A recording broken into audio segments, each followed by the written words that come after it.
Hi, everybody. Welcome to the recap.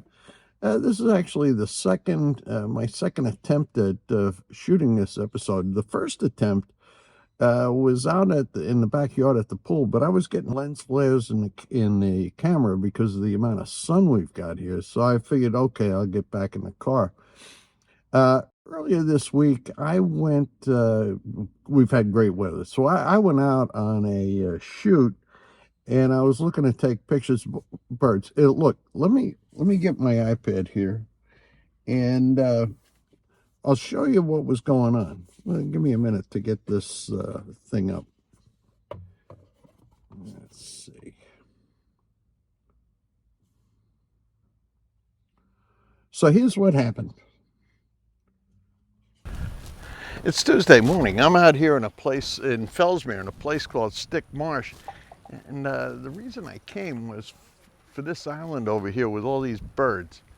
I'm going to see if I can get some shots, some video. If I can get it, I'm going to have a link to a video. I don't know if my lenses are long enough.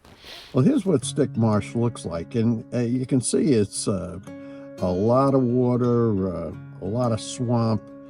And as I'm panning around here, you're seeing that little island in the middle there. And that's actually the thing I was after. That little island attracts all kinds of, I guess, migratory birds.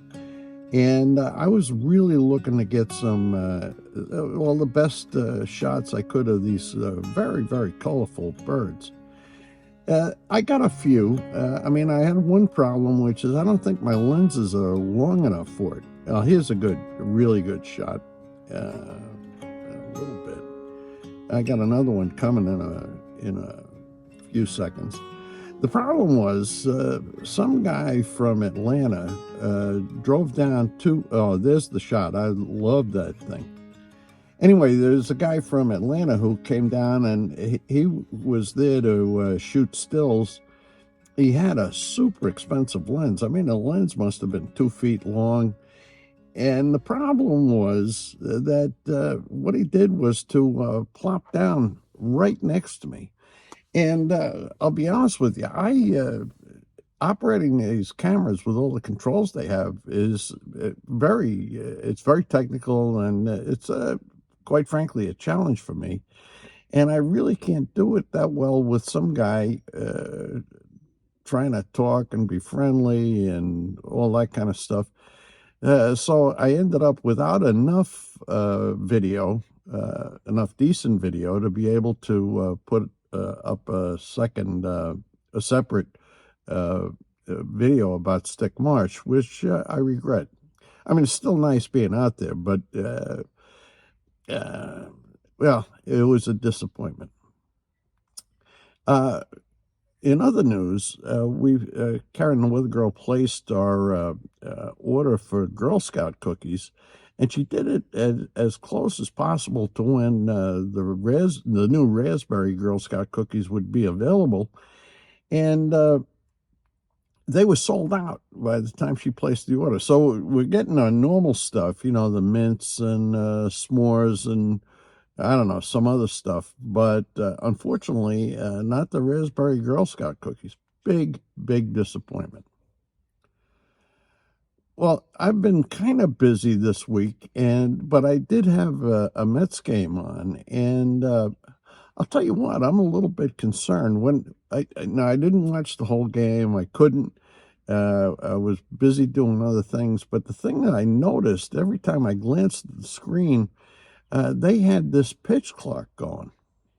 Now I know that they've made a number of changes to the game to supposedly speed it up, and I'll tell you, I hope it works. I think it'd be nice if we could watch a game in under 3 hours, although that's not crucially important to me. But if they're going to be showing a pitch clock constantly on the screen, what a major distraction that's going to be. And I would also say this. I know that they're changing the size of the bases. I know they've put in some rule changes involving shifts. I don't really know what they are. But I'll tell you, if they start fooling around with 90 feet between the bases, they're going to ruin this, absolutely ruin this game. And I wouldn't, be honest with you, I wouldn't be surprised if this guy Manfred, the commissioner of baseball, does that. And I've stayed away from baseball mostly for the last couple of years because of when they went woke and decided to move the All-Star game out of Atlanta. But I mean, I like baseball too much to leave it altogether. But this guy Manfred could totally destroy baseball. Now, on the subject of baseball, let me make a recommendation. If you go on Netflix, there's a documentary on there called Facing Nolan. And the documentary is all about Nolan Ryan, and it is a good one, a really good one. And in fact, it kind of addresses the question why the Mets traded Nolan Ryan very early in his career for the, dare I say it, unfortunate Jim Fregosi. But I'll tell you what a great documentary. And I'll ask you this trivia question, and you can watch the documentary and get the answer to it. How many Cy Young Awards did Nolan Ryan win? How many Cy Young Awards? Check it out. You'll be amazed at the answer. Absolutely amazed. I certainly was. Very, very good documentary. It'll get you in the mood for this season coming up.